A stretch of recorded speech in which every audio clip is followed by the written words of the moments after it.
fixed your mouth to tell your babies and your children that God fashioned them and God shaped them, you need to go home tonight, make a phone call, go home tonight, wake them up out of the bed and tell them God made them. Don't think the Sunday school teacher's going to tell them. Don't think the preacher's going to tell them.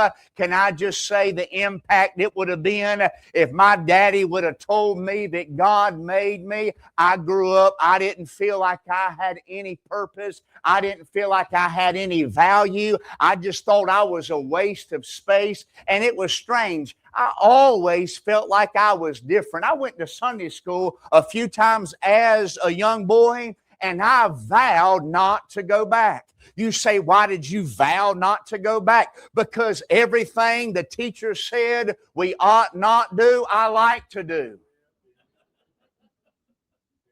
He said, don't smoke cigarettes. I like smoking cigarettes.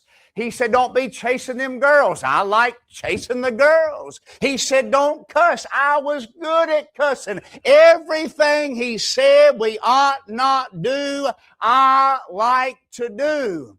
So I began thinking something was wrong with me. Everything you weren't supposed to desire, I desired. Everything that was considered wrong, I enjoyed doing.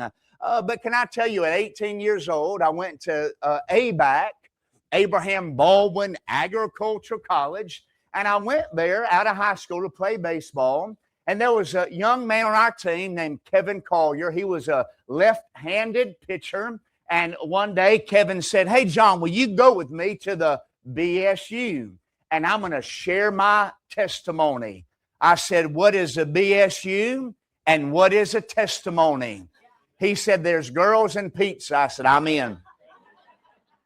I made my way down to the BSU, and Kevin stood up, and Kevin shared how Jesus had changed his life. Kevin said, this was my life before Jesus. This is how I met Jesus. And this is my life after Jesus. I had never heard anybody share a testimony, and that was the first time I ever had heard the gospel. Looking back, God Himself was calling John Smith on that Monday night to be saved. Now, I wish I could tell you that I answered yes to the call, but I hardened my heart, I stiffened my neck, and I walked out the same way that I walked in. Some time passed by. I got finished with ABAC. I got a job in Athens,